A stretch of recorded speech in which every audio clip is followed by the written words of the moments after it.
My name is Evelyn. I am 78 years old, and I have lived long enough to know that betrayal doesn't always come from strangers. It often comes from the people who sit at your table and call you family. I thought I had seen everything in life. Wars, famine, losing my husband, raising my children with nothing but grit. But nothing prepared me for the night my own daughter-in-law set my room on fire. The flames licked the wooden walls like hungry beasts. Smoke curled through the ceiling, dark and heavy, choking the air I tried desperately to breathe. My chest ached. My eyes burned. My heart pounded as I crawled toward the window, clutching the old rosary that had hung by my bedside for decades.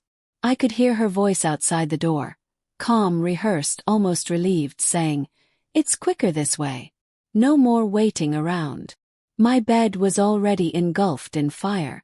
The curtains disintegrated into floating ash. My knees trembled as I reached for the floorboard under my dresser, the one place no one knew about. My late husband and I had built a hidden safe beneath it, a safe that contained not only money but documents, deeds, and letters no flame should ever erase. My trembling fingers brushed the edge of the wood. The heat pressed against my back like a devil's hand urging me to give up. I coughed until I thought my lungs would burst. The world tilted. My skin felt like it was sizzling. And then, just when I thought the smoke would claim me, the safe clicked open beneath my hand. My eyes widened, and for the first time in that chaos, I felt a surge of life. Because what was inside that safe was going to destroy her lies forever. But before I could pull it free, the floor beneath me groaned, and the flames roared higher. The sound of boots running outside the door made my heart seize. Was it help? Or was it her, returning to make sure I didn't survive? And that was the night everything changed.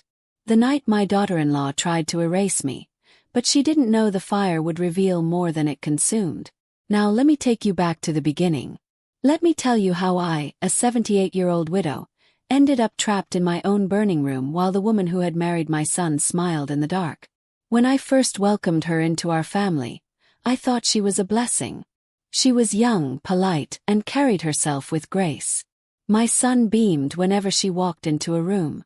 I thought she was going to be the daughter I never had. But slowly things began to change. At first, it was the little things, her sighs when I asked for help with groceries, the way she rolled her eyes when I told stories from the past, the way she nudged my son to choose her side in every small disagreement. I told myself it was just the adjustment of living under one roof. But deep down I knew, respect was fading. Have you ever ignored the first warning signs of betrayal, thinking love will fix it? That was me. I brushed it off, until the day she made my son choose between me and her in the cruelest way possible. But I'll get to that. Because the truth is, betrayal doesn't happen all at once. It builds like smoke before the flame. And by the time you notice, it's too late. What would you do if the very person who promised to be family started plotting against you right under your roof? Would you confront them immediately, or would you wait for proof? Stay with me because in the next chapter I will take you to the moment it all began. The first crack in our family bond, the one I should never have ignored. If this story shocked you, tell me.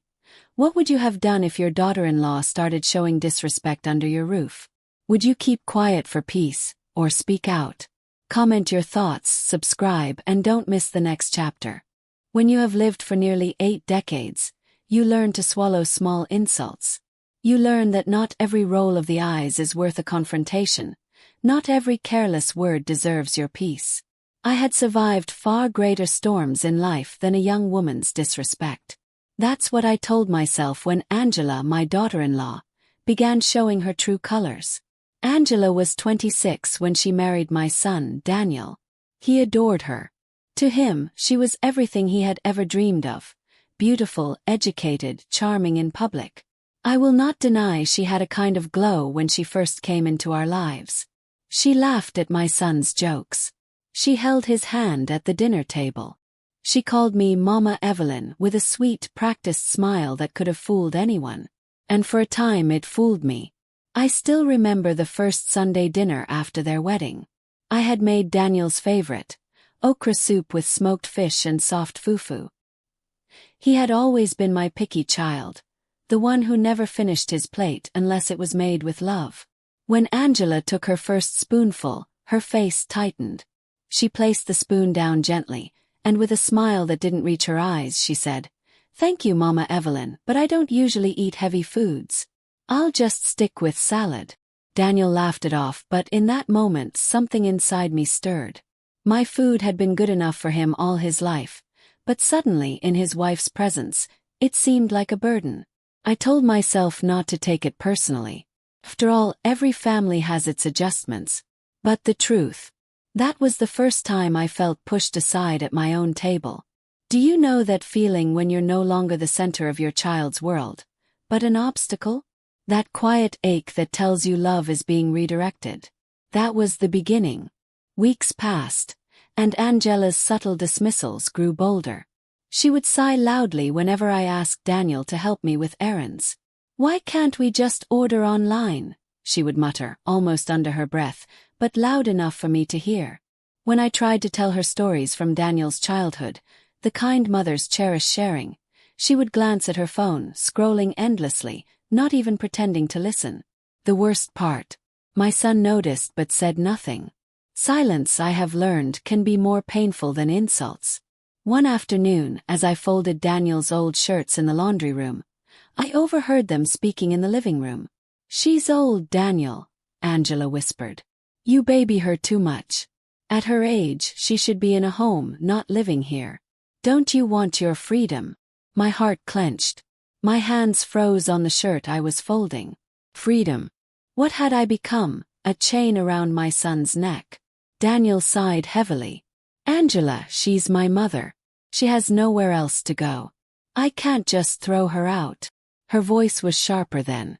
"It's not throwing her out, it's giving us peace. We could have this house to ourselves. We could build our own life without her always here, always watching. Don't you think about the future?" I pressed my hand over my mouth to stifle a sob. That was the first time I realized. She didn't see me as family. She saw me as a burden. Have you ever overheard someone you trusted speak about you as though you were disposable? It pierces deeper than any knife. That night, I cried silently into my pillow. I prayed, asking God for strength. I told myself Daniel would never choose her over me. Not after everything we had survived together. After his father died, it was just the two of us for years. I had sold my jewelry, worked double shifts at the hospital, and even rented out half our home just to afford his education. Every drop of sweat I shed was for him. Surely he would remember that. Surely he would not abandon me. But people forget. Love fades when others whisper in their ear long enough. The first real confrontation happened a month later. I had gone to the market and bought fresh yam, eager to make porridge for dinner. Cooking to me was love expressed. But when I walked into the kitchen, Angela stood there, hands on her hips, glaring at the pot on the stove. "Mama Evelyn," she said sharply, "why are you always cooking these heavy meals? Daniel doesn't even like this anymore. You're wasting food." Her tone cut like glass. I blinked stunned. Wasting food. This is what he grew up on. He has always loved yam porridge. I smirked. Well, things change. People change. Maybe it's time you accept that. Daniel walked in just then. I turned to him, waiting for him to defend me. Waiting for him to say, "No, Mama, I still love your food."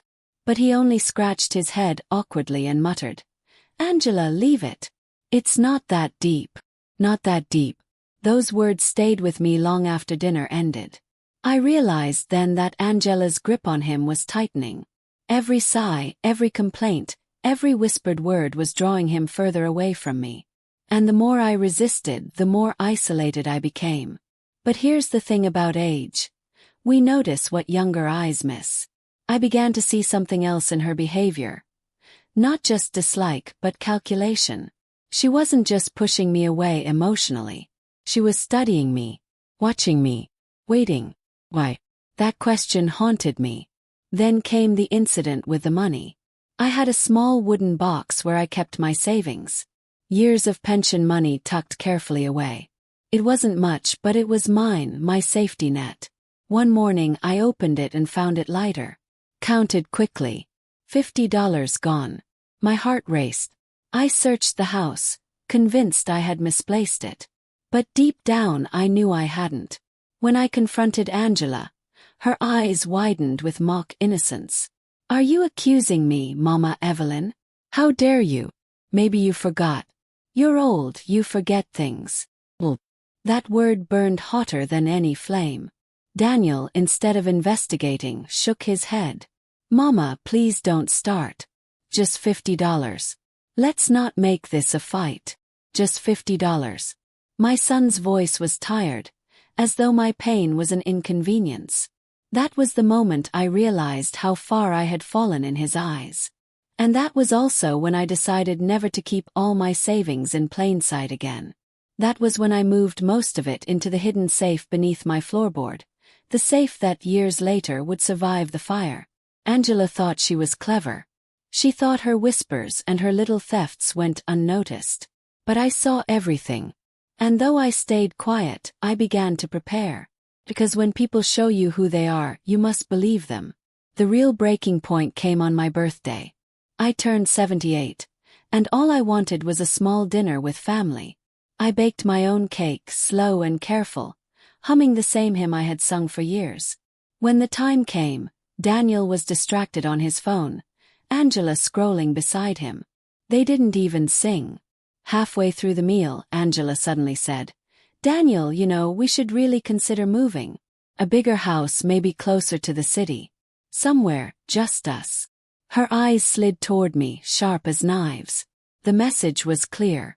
Daniel looked down at his plate, silent. Put my fork down. If you want me gone, Angela, say it to my face. The room went still. He smirked. You said it yourself. Daniel slammed his fork down. Enough. Both of you. I can't do this. He stormed off, leaving me with her smirk lingering in the silence. That night, as I sat alone in my room, I realized something terrifying. Angela wasn't just trying to push me out. She was planning something bigger. Something final. And I was right. Because only weeks later, the night would come when smoke would fill my lungs, fire would swallow my bed, and Angela's voice outside my door would whisper, It's quicker this way. But how did it escalate to fire? That is what I'll tell you next. Because betrayal doesn't always stop at words. It burns until there's nothing left. If you were in my place, hearing your daughter-in-law whisper about sending you away, what would you do? Would you confront her or stay silent and watch? Share your thoughts, and don't forget to subscribe so you don't miss the next chapter of this story. When you live under the same roof with someone who secretly despises you, every small sound becomes a warning. Every closed door feels like a wall against you. I began to notice Angela's movements more carefully after my birthday. The smirk she gave me when Daniel left the room haunted me. It was the look of someone who believed she had already won. I told myself I had survived worse in life. But something about this woman chilled me. She wasn't simply disrespectful. She was dangerous. At first I thought I was imagining things. The way she lingered near my room when she thought I was asleep. The way objects went missing, small at first. My comb, a handkerchief, a scarf. Then bigger things. The old photo album of Daniel's childhood disappeared one afternoon, never to be seen again. When I asked her, she shrugged. Maybe you misplaced it, Mama Evelyn. You forget a lot these days. That word again, forget. It became her weapon. Her way of painting me as senile, unreliable, someone who couldn't be trusted. And Daniel, my sweet Daniel, began to believe her. One evening I called him into my room. I held his hand and looked him in the eye. Son, do you still trust me? He hesitated, and that hesitation cut deeper than any answer. Mama, he sighed. Angela just wants peace. You two are always clashing. Maybe you should try to get along with her. Get along? My voice shook. Daniel, she wants me gone. He pulled his hand away. She's my wife. Can you at least respect that? Respect. That word tasted bitter. Had I not given up everything to raise him? Had I not sold my wedding ring, my heirlooms, to put him through school? And now I was the one who needed to prove respect. I swallowed my pride. But that night I cried into my pillow until it was wet. The next morning, I woke up to find the kitchen strangely silent. Angela stood at the counter, her back to me, humming softly. A knife gleamed in her hand as she chopped vegetables. But when she turned and saw me, her smile didn't reach her eyes. "Good morning, Mama Evelyn," she said sweetly. "Did you sleep well?" I nodded slowly, though my chest tightened. Something about the way she asked felt rehearsed, insincere. That week, Daniel worked late shifts. Angela and I were left alone in the house more often. And that's when the small accidents began. One afternoon, I was pouring hot tea when suddenly the chair I usually sat on collapsed beneath me. I had sat on that chair for years. Its legs had been sturdy. But when I examined it, I saw the screws had been loosened. My hand shook as I touched the bolts. Someone had tampered with it. I looked toward the doorway. Angela was standing there, arms crossed, watching me with a small smile. "Careful, Mama," she said softly. "You could have hurt yourself." Her voice lingered in the air long after she left the kitchen. "Do you see the pattern? When someone wants you gone, they don't always strike directly. They weaken you first. They make you doubt your own balance, your own strength. They make others think you're just old and clumsy." Days later, I found bleach poured across my laundry. My dresses, my scarves, even my bedsheets, ruined. I confronted her. "Angela, did you do this?" She raised her eyebrows, feigning shock. "Me? Why would I waste bleach on your clothes? Maybe you spilled it yourself." Her lies were wrapped in innocence, but her eyes gave her away. That evening I told Daniel. But instead of standing up for me, he sighed. "Mama, maybe you shouldn't do laundry alone anymore. You forget things." Angela wouldn't do that. Forget. Always forget. She was poisoning him against me little by little, until my son saw me not as his mother, but as a burden. The real test came one cold evening. I woke in the middle of the night, throat dry, and decided to go to the kitchen for water. As I walked past the living room, I froze. Angela was there, sitting in the dark, staring at the fireplace. A small smile played on her lips, and in her hand was a box of matches. My heart skipped. She didn't see me at first, and I watched her strike one match, blow it out, then strike another. Over and over. The firelight flickered across her face, casting shadows that made her look almost unrecognizable. Finally, she noticed me. Her smile widened. "Oh, Mama, you startled me. I couldn't sleep, so I came here to relax." Relax. With matches in her hand. I backed away slowly, muttering something about needing water. But my chest was tight, my hands trembling. For the first time, I wondered if she was planning something darker than just pushing me out. The thought of fire stayed with me. I began to notice how often she lingered near the stove, how her eyes seemed to follow flames whenever candles burned during power outages. It wasn't just dislike. It was obsession. Do you believe in intuition? That quiet voice inside you that screams when danger is near. Mine was screaming louder every day. I started keeping a bucket of water near my bed. I checked the locks twice before sleeping. And most importantly, I double-checked the floorboard where the hidden safe was. My husband had built it years ago after a robbery in our neighborhood. Inside were all the important things. The deed to the house, my pension papers, savings in cash, and letters from him that I couldn't bear to lose. If anything ever happened, that safe was my last protection. Angela didn't know about it. At least I prayed she didn't. Then came the day Daniel traveled for work. He would be gone for 2 nights. I begged him not to leave me alone with her, but he laughed. "Mama, stop worrying. Angela will take care of you." Take care of me. The words sent chills down my spine. That evening, as I sat in my room, I heard Angela outside in the hallway, speaking on the phone. Her voice was low, but I caught fragments. "She's old anyway. Takes too much time. Quicker this way. Quicker this way." My heart pounded in my chest.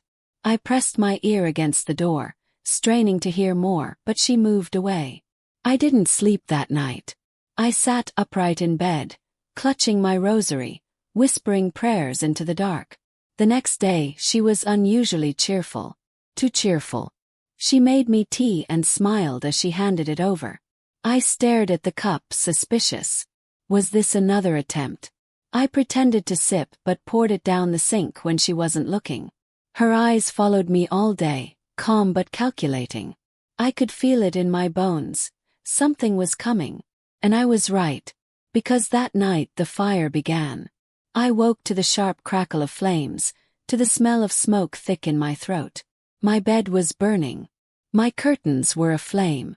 I stumbled up, coughing, eyes watering. Through the haze, I heard her voice outside my door. "It's quicker this way." And that was the moment I knew.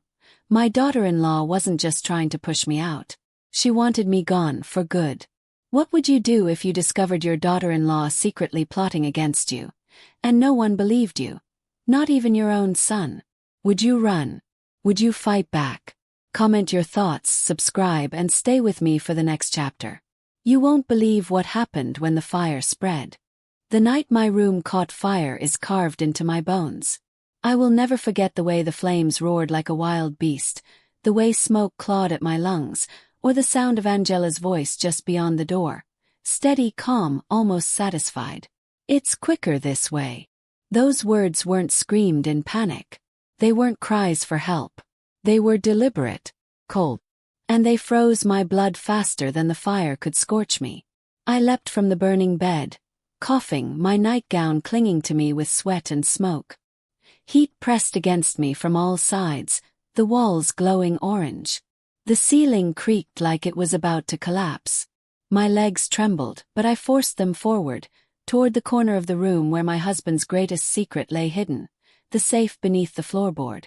I had no time to think, no time to weigh options. Instinct guided me. The safe wasn't just about money or deeds. It was about survival. It was proof. Proof that everything I had worked for, everything Angela wanted to erase, still existed. The floor burned hot beneath my feet as I yanked the small rug aside and clawed at the wooden plank. My old fingers trembled, slipping on the edges, but by some miracle the wood gave way, and there it was, the steel mouth of the safe. My chest tightened with smoke, but my soul surged with hope. I pressed the code with shaking hands. Click. Open. Inside, wrapped in cloth, lay the documents. The deed to the house, my pension records, insurance papers, and bundles of cash I had tucked away for years. My legacy. My shield. But just as I reached inside, the door rattled violently. Angela's voice cut through the smoke. "Mama Evelyn." Her tone was honeyed, but I heard the venom underneath. "Are you awake?" Oh no, the fire. Her act. Her performance. She wanted me to answer, to reveal I was still alive. But I stayed silent, crouched low by the safe, clutching the papers against my chest. Then the door creaked open. Through the smoke, I saw her silhouette, a slim figure, arms folded, head tilted as she looked at the inferno she had sparked. For a moment our eyes locked. Her lips curved into a faint smile. She didn't rush in to save me. She didn't scream for help. She just stood there, watching the flames consume my world.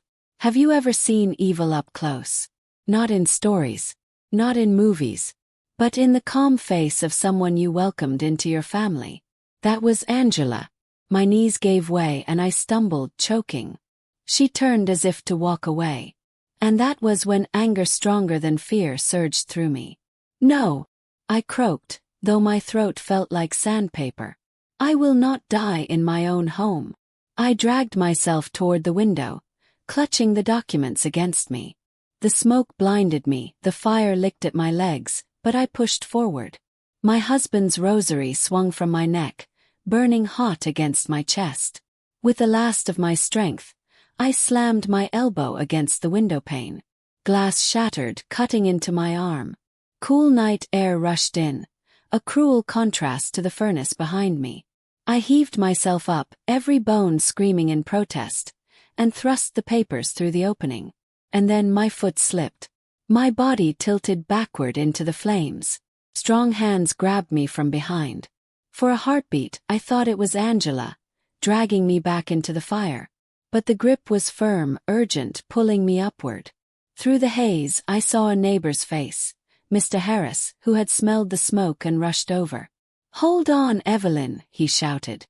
His voice cut through the chaos like a lifeline. He pulled me through the window, just as the ceiling of my room collapsed inward with a thunderous roar. The fire swallowed everything behind me. Everything except the safe, hidden beneath the floor, untouched. I collapsed onto the grass outside, gasping, clutching the bundle of documents to my chest. My skin was scorched, my nightgown singed, but I was alive. Angela ran out then, pretending to scream, pretending to panic. "Oh my God! Mama Evelyn! What happened?"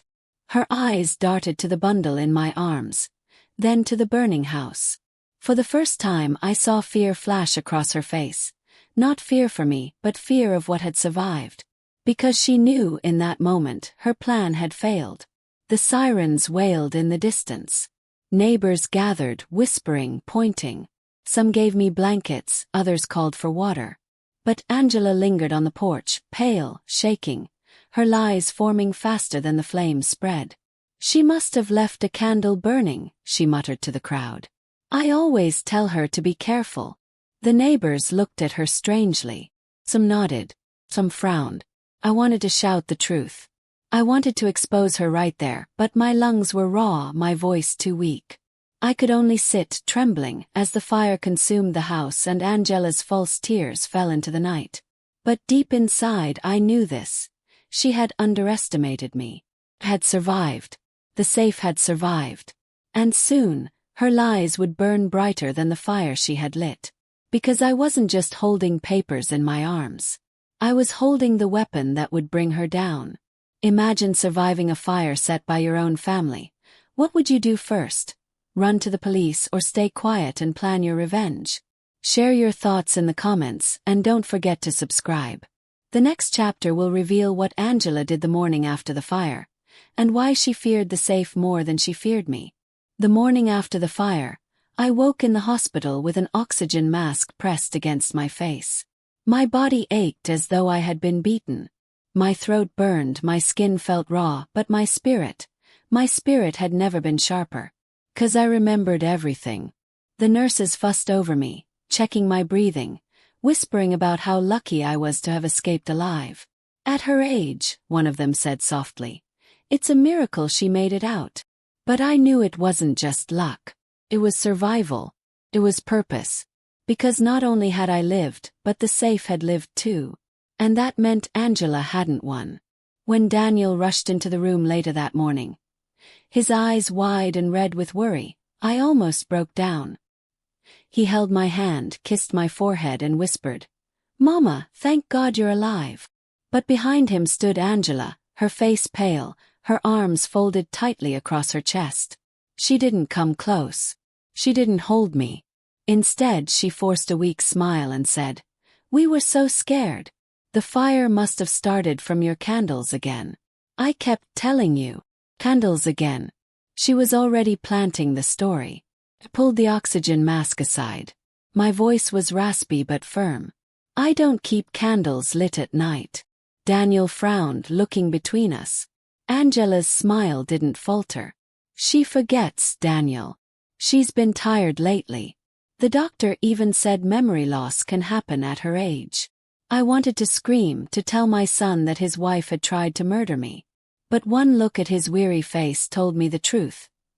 He wasn't ready to hear it. Not yet. He loved her too deeply, believed her too blindly. If I accused her then, he would think I was delusional.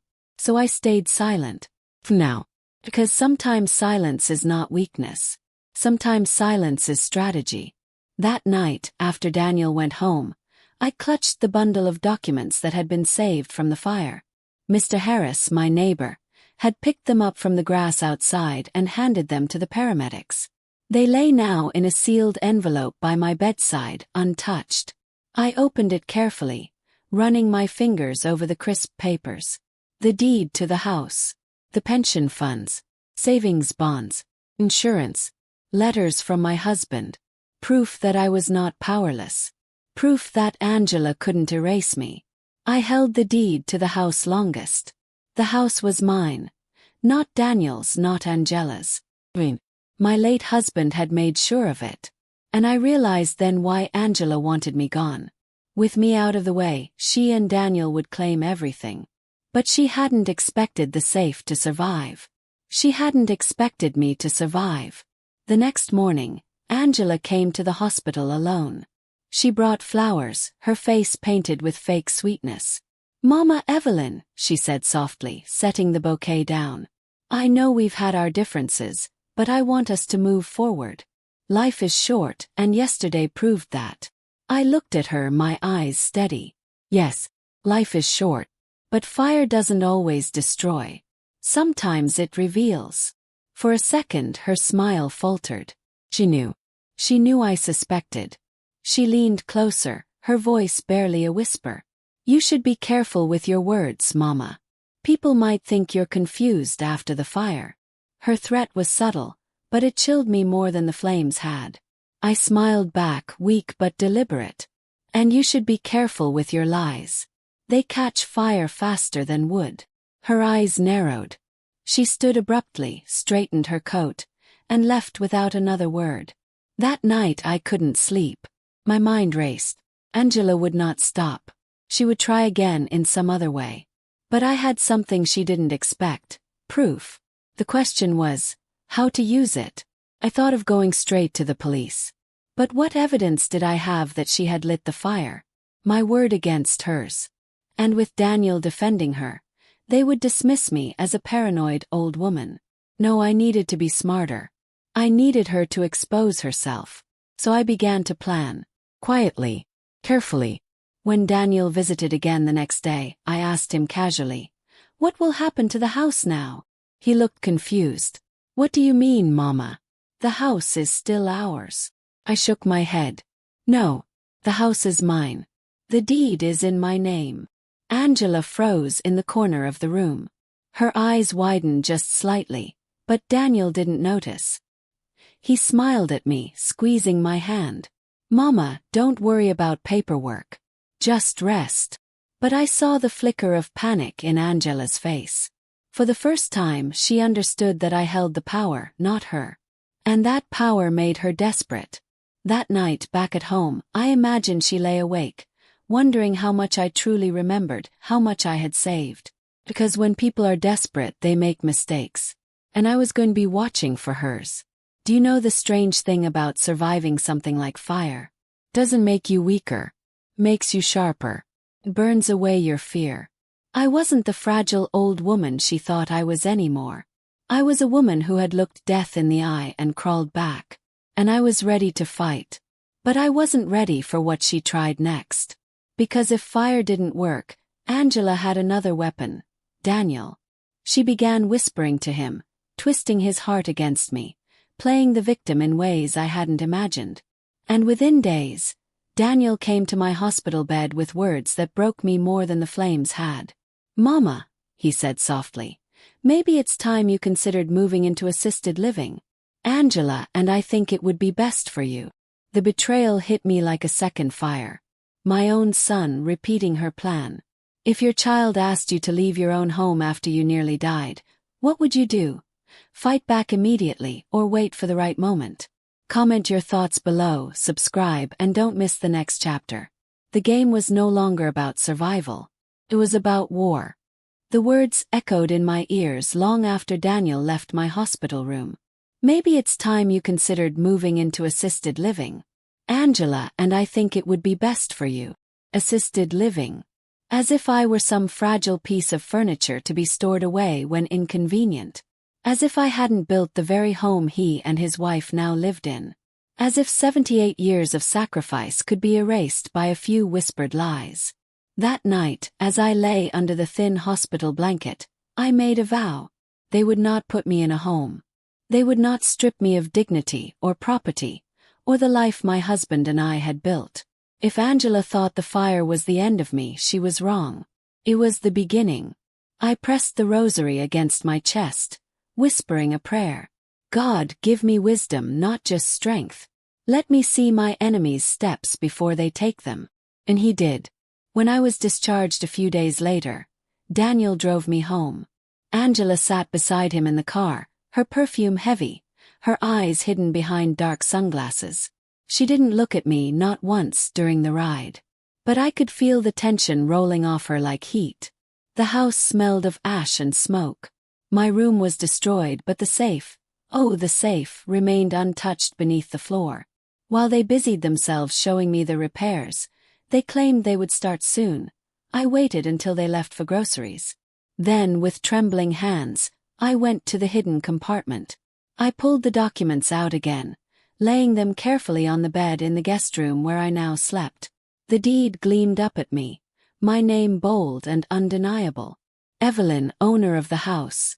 Not Daniel. Not Angela. Me. That was my shield, and I needed to protect it. I wrapped the papers in plastic, tucked them into a new hiding place beneath my mattress, and kept only a small decoy folder in the safe. If Angela ever discovered it, she'd find nothing but old letters and expired bills. The real proof was with me.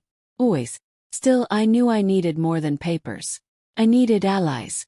The next Sunday, when Daniel and Angela left for church, I slipped out quietly to visit an old friend, Mr. Harris, the neighbor who had pulled me from the flames. He welcomed me in with kind eyes and strong hands. "Evelyn," he said, shaking his head, "you're lucky to be alive. That fire, it spread too fast. Too clean." Something about it didn't sit right with me. I leaned forward, lowering my voice. "It wasn't an accident, Harris." Angela said it. His eyes widened. "Are you certain?" "As certain as I am breathing," I whispered. "But Daniel doesn't believe me." "No one does. I need help." Harris nodded slowly. "Then you need proof. More than your word.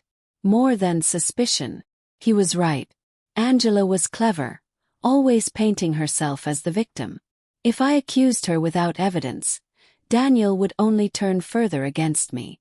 That night, lying awake in the guest room, I began forming my plan.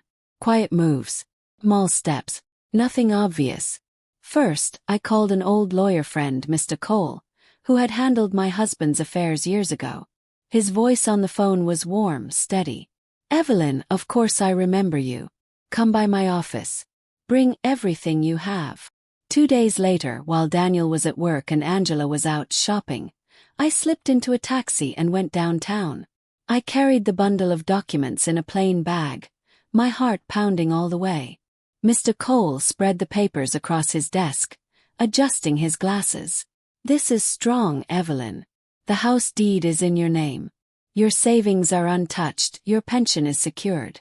They can't force you out legally, not without your consent." I exhaled, relief washing over me. But then his eyes narrowed. "Unless, of course, they try something drastic. Power of attorney, fake signatures, fraud. You must be careful." Fraud. The word made me shiver. Because Angela was capable of it. "Protect these," he advised, handing me copies. "And if anything happens again, you come straight to me." I clutched the papers to my chest, thanking him. I walked out taller than I had walked in. For the first time in months, I felt like I had armor. But Angela was not blind. She noticed the shift in me when I returned home that evening. She tilted her head, studying me, her smile thin. "You seem different, Mama," she said softly. "Stronger." I met her gaze without flinching. Surviving fire changes a person. Her lips pressed into a hard line. She knew something had shifted, but she didn't know what. And that made her uneasy. The days that followed were tense. Angela grew bolder in her whispers to Daniel. I overheard them arguing one night. "She can't stay here forever, Daniel," Angela hissed. "We need to move forward. I can't live like this, with her watching us, judging us." "She's my mother," Daniel said, his voice tired. "She's dead weight," Angela spat. I pressed my hand against the wall between our rooms, my heart breaking. But I didn't cry. Not anymore. Tears were wasted on people who saw you as disposable. Instead, I waited. I watched.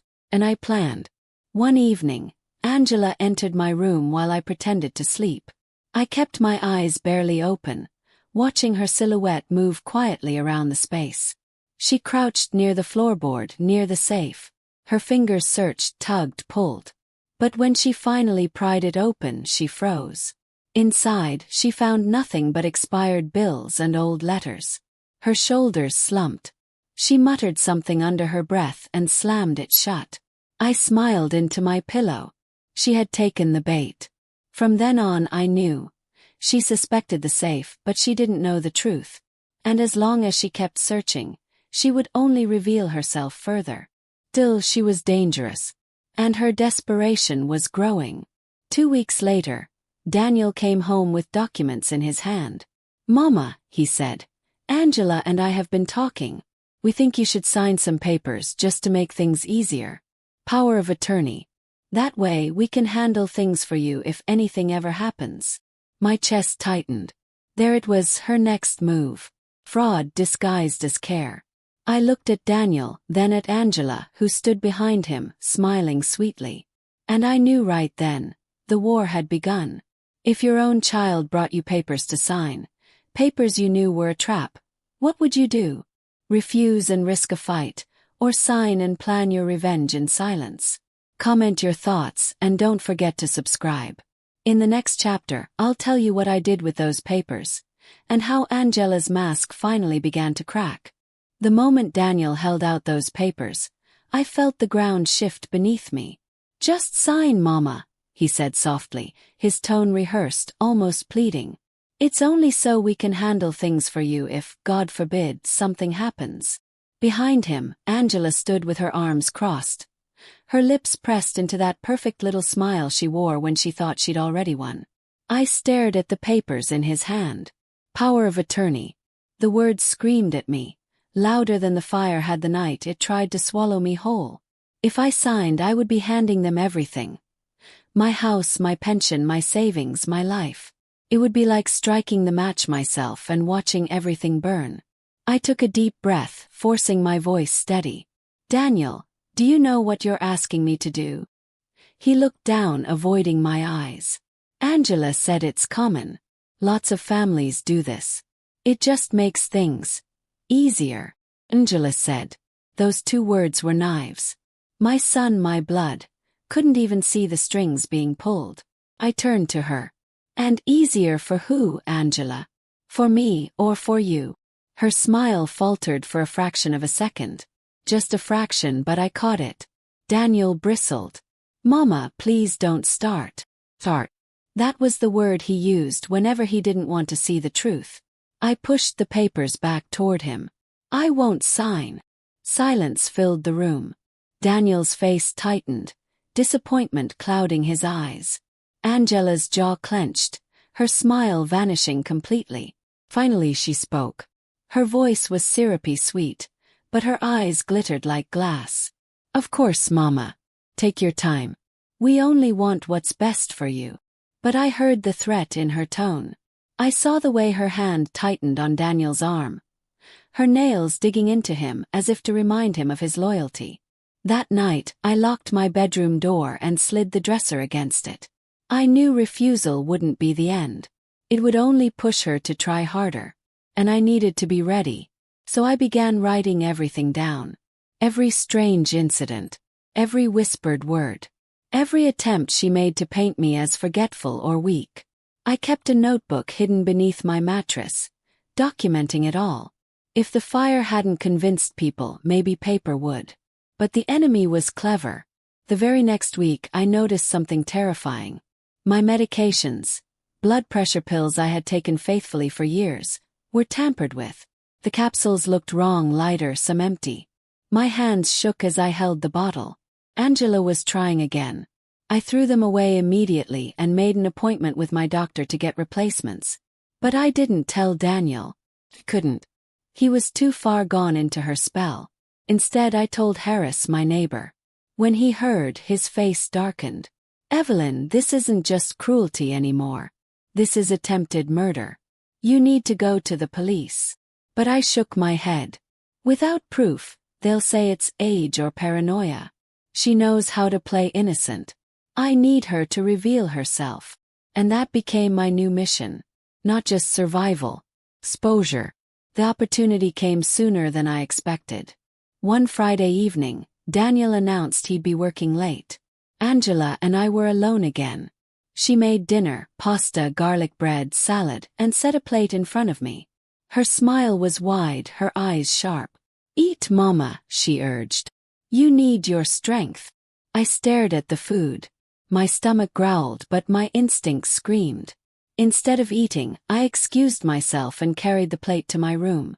I pretended to take a few bites, leaving crumbs and a mess on the plate. But when she wasn't looking, I slipped the food into a plastic bag, sealed it tight, and hid it under my bed. The next morning, I carried it to Mr. Harris. "Do you know anyone who can test this?" I asked. He nodded gravely. "Leave it with me." Days later, he returned with news that made my blood run cold. "Traces of rat poison, Evelyn. In the pasta." I closed my eyes, gripping the arms of my chair. Rat poison. She was escalating. "What do I do now?" I whispered. Harris leaned forward. "You hold this. You guard it. And when the time comes, you use it. Angela's mask is cracking.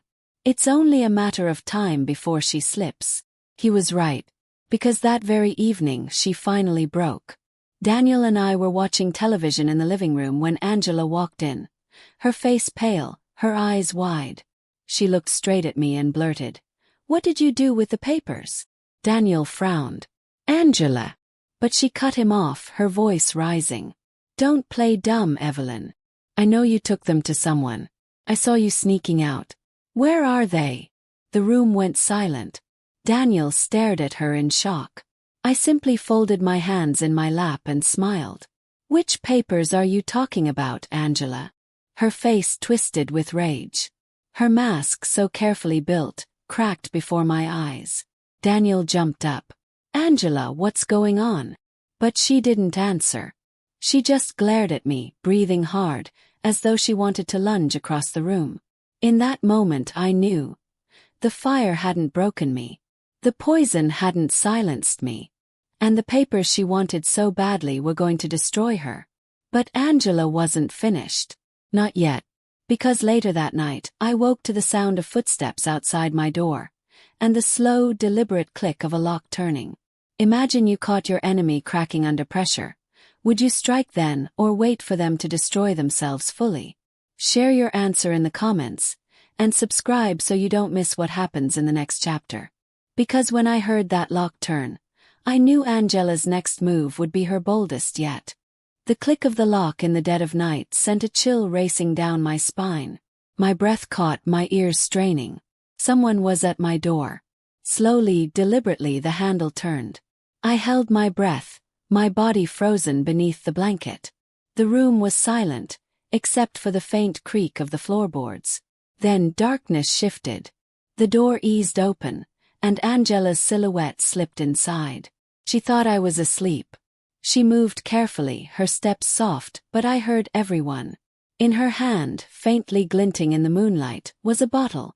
She crouched near my bedside table, unscrewing the cap, and began pouring something into the water glass I kept there. "Poison." Again.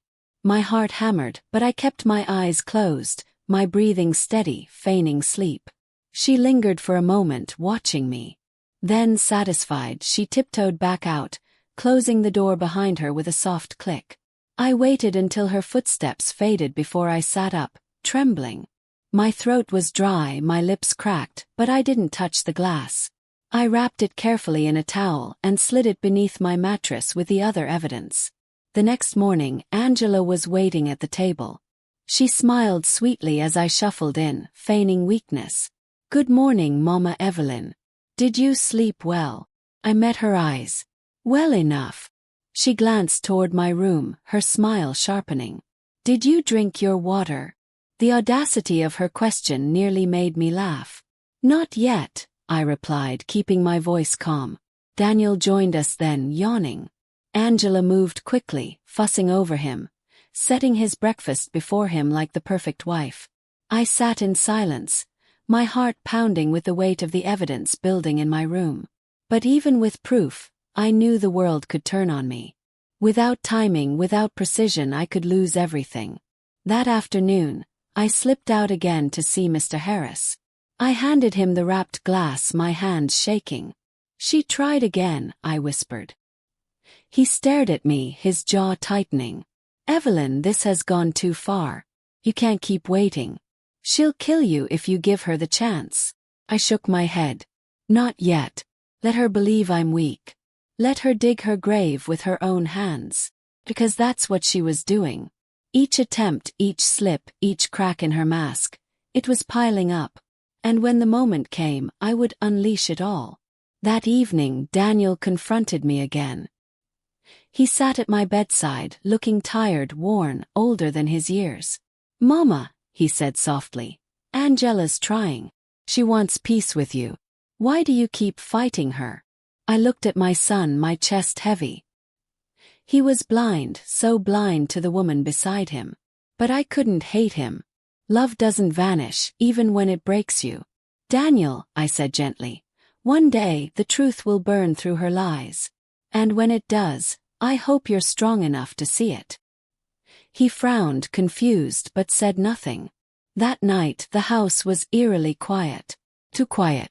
I lay awake listening, waiting. Hours passed. Then I heard it, the faint creak of the floorboards outside my door again. My heart seized. This time I didn't pretend to sleep. I grabbed my walking stick and positioned myself near the door. When it opened and Angela's figure slipped inside, I raised my voice. "What are you doing here?" She froze, the bottle still in her hand. For the first time, real fear flashed across her face. I heard a noise," she stammered. I stepped forward, my voice stronger than I felt. "Then why are you holding that?" Her eyes darted to the bottle. For a moment she couldn't speak. Then she turned and fled, slamming the door behind her. The next morning she was all smiles again, as though nothing had happened. Daniel noticed nothing. But I knew. And so did she. The war was no longer hidden. It was open. Days later, Harris returned with confirmation. The water had been poisoned. Real evidence. Solid. My hands trembled as I held the test results, but my heart surged with resolve. Now I had the deed, had the savings, and I had proof of her attempt on my life. But Angela was unraveling faster than I expected. The more desperate she became, the sloppier her moves. And desperation is dangerous. Because the very next week, she made a mistake so big, so reckless, it would change everything. She didn't know I was watching from the window that evening. Hidden behind the curtains. She thought I was resting. She thought I was fragile. But I saw her in the backyard, digging furiously near the old oak tree, her hands covered in dirt. She placed a box into the hole and buried it quickly, looking around with frantic eyes. Box. What was inside? What was she hiding now? If you caught your enemy burying something in secret, would you dig it up immediately, or wait to catch them in the act again? Comment your answer and don't forget to subscribe. In the next chapter, I'll tell you what I found in that buried box, and how it revealed the darkest truth of all. That night, sleep did not come to me. I lay in bed with my eyes wide open, the image of Angela in the yard replaying again and again. The way her hands clawed at the dirt. The frantic look on her face. The small box she shoved into the earth, as though hiding something too dangerous for anyone else to see. What could it be? Money she had stolen. Papers she didn't want me to find. Or something darker. My heart pounded as I waited for the house to fall silent. When I was sure Daniel and Angela were asleep, I rose from bed, wrapped a shawl around my shoulders and slipped outside. The night air was cool, the grass damp beneath my feet. I crept toward the oak tree, the moon casting long shadows across the yard. My knees ached as I knelt and began digging with my hands, clawing at the soil. The earth was loose from her work, easy to move. Within minutes, my fingers scraped against the edge of the box. It was small metal, heavy. I pulled it out, my breath quickening, and carried it back to my room. With trembling hands, I pried it open. What I saw inside made me gasp. Stacks of cash. Wads of $100 bills. Thick rubber bands around them. More money than Angela could ever explain. And beneath the cash, documents, insurance papers, my name. My eyes widened as I read. A life insurance policy recently taken out, with a payout of $500,000. Beneficiary: Daniel's wife, Angela. My stomach turned. A fire. Poison. Papers. It all made sense now. She wasn't just trying to push me out. She was trying to kill me for money. I pressed my hand over my mouth, fighting the urge to scream. My son's wife had taken out insurance on me, betting on my death as her future fortune. Tears burned my eyes, but I swallowed them down. I had cried enough. Now I had proof, real, undeniable proof. The question was what to do with it. I could go to the police immediately, yes. But I also knew how charming Angela was, how quickly she spun lies. She would cry, claim it was all for my care, and Daniel would believe her. I couldn't risk it, not without laying the trap fully. So I closed the box, slid it beneath my shawl, and hid it in the back of my wardrobe. Then I returned to bed, my mind racing. The next morning Angela was different. Her smile was too wide, her voice too sweet. "How did you sleep, Mama Evelyn?" she asked, her eyes studying me carefully. I forced a weak smile. "Like a baby." But inside I knew she suspected. She knew I had seen her bury something. And I knew she would check the box soon. The day passed with a tension so thick you could cut it with a knife. Every time she looked at me, her eyes narrowed slightly, as though calculating. That evening when Daniel went to the store, she cornered me in the kitchen. Her hands trembled slightly as she gripped the counter. "You know," she whispered, her smile thin, "some people don't know when to let go. Some people cling too tightly to things they can't keep forever." I met her gaze, steady. "And some people dig holes so deep, they bury themselves in them."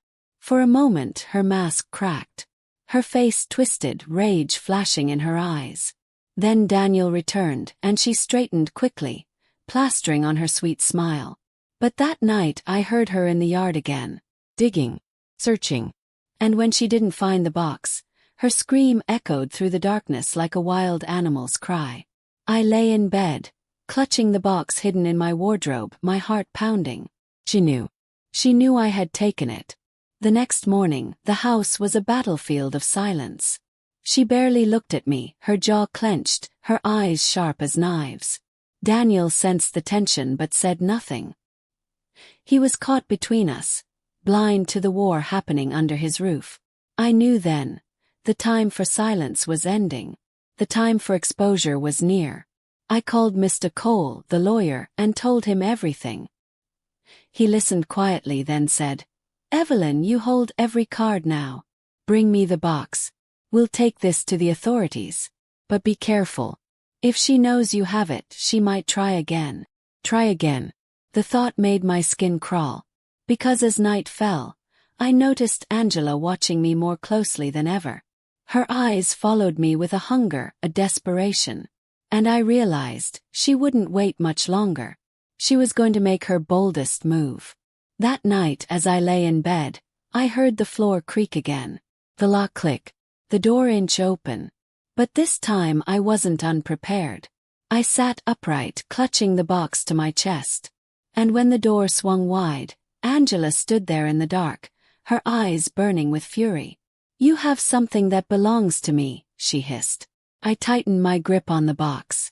"No, Angela. I have something that will end you." Her face twisted, and she stepped into the room. For the first time there was no smile, no mask.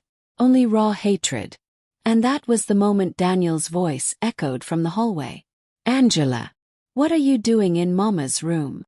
If you caught your daughter-in-law sneaking into your room in the dead of night, and your child walked in at the very moment of confrontation, what would you do? Expose her immediately or hold back for the right strike? Comment your thoughts and subscribe, because in the final chapter, everything will explode, and Angela will face the truth she never thought would come to light. "Angela, what are you doing in Mama's room?" Daniel's voice cut through the thick tension like a blade.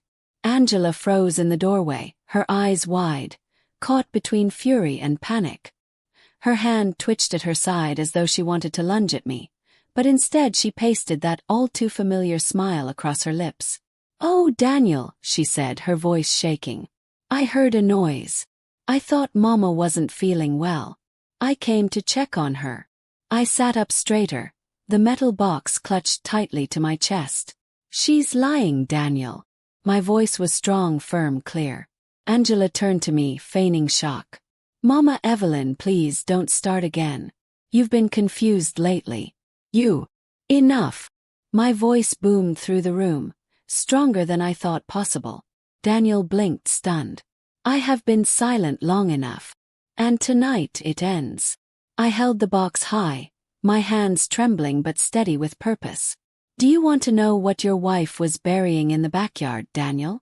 Do you want to know what I found?" Daniel frowned, confused. "What are you talking about?" I opened the box slowly, deliberately. The cash gleamed in the light, stacks upon stacks, undeniable. Beneath it, the insurance papers. I pulled them out, my fingers shaking, and thrust them toward my son. "Read." Daniel hesitated, his eyes darting between me and Angela. Finally, he took the papers and began scanning them. With each line his face grew paler, his hands trembling. When his eyes reached the section marked beneficiary, Angela, he froze. He looked up, his face ashen. "Angela, what is this?" Angela's mask shattered. She lunged forward, grabbing the papers, her voice rising. "It's not what it looks like. I did it for us, Daniel, for our future. If something happened to her, we would be secure. If something happened to me," I snapped, my voice sharp. "You mean if you made something happen?" The words hung heavy in the air. Daniel staggered back, his mouth opening and closing. He looked at Angela, then at me. "Tell me she's lying, Angela. Tell me this isn't true." Angela's eyes darted wildly, her chest heaving. "Daniel, listen to me." But I wasn't finished. I reached beneath the blanket and pulled out the test results Harris had given me. I shoved them into Daniel's trembling hands. "Rat poison," I said coldly. "In the food she served me. And this," I gestured toward the water glass evidence tucked beside me, "was poison too. She tried to kill me, Daniel. Your wife, the woman you swore to protect, tried to burn me alive, poison me, and bury her lies. And if not for Harris, I would be dead already." Daniel's knees buckled. He dropped into the chair, his face buried in his hands. Angela reached for him, but he pulled away sharply. "Daniel," she cried. "Don't listen to her, she's manipulating you." "No, Angela," I said softly, my voice steady. "That's your game. But it ends now."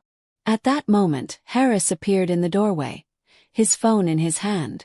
"The police are on their way, Evelyn." Angela spun toward him, her face contorted with rage. "Ooh. You've been spying on me." "Protecting her," Harris said firmly. "Someone had to." The sound of sirens grew in the distance. Angela's chest heaved as she looked from me to Daniel to the box of cash, her lies collapsing around her like the fire she had set weeks before. When the officers entered the room minutes later, she broke. She screamed, fought, clawed, but the evidence was overwhelming. The insurance papers, the poisoned food, testimony, and finally, Daniel's silence, his refusal to defend her anymore. They dragged her out in handcuffs, her screams echoing through the house. "You'll regret this, Evelyn. You'll regret this." But I didn't. Not for a second. Daniel collapsed beside me, tears streaming down his face. "Mama. Sorry. I didn't see it. I didn't want to believe it." I placed a trembling hand on his cheek. "Love makes us blind, son. But blindness can be cured when truth finally burns through the lies." For the first time in months, I felt peace wash over me. I had survived the fire, the poison, the whispers, the betrayal. I had survived Angela. The next weeks were hard. Daniel moved through the house like a ghost, ashamed, broken. But I forgave him. Because forgiveness, I learned, isn't for the one who hurt you. It's for the one who survived. I rebuilt my room little by little. The smell of smoke lingered for a while, But it no longer haunted me. It reminded me instead of strength. Fire had tried to consume me, but it had revealed the truth. And in the end, the hidden safe had lived up to its name. It had saved me, not just with money or papers but with proof. Proof that lies can burn, but truth always survives the flames. Life lesson. Evil doesn't always come from strangers. Sometimes it comes from the ones who smile across the table, the ones you trust most. But silence is not weakness, and age is not helplessness. When you guard your dignity, your truth, and your faith, no fire can destroy you. If this story moved you, tell me, what would you have done if you were in my shoes? Would you forgive or would you never look back? Comment below, share your thoughts, and don't forget to subscribe, because stories like mine remind us that even in the darkest nights, quiet strength can turn the tide.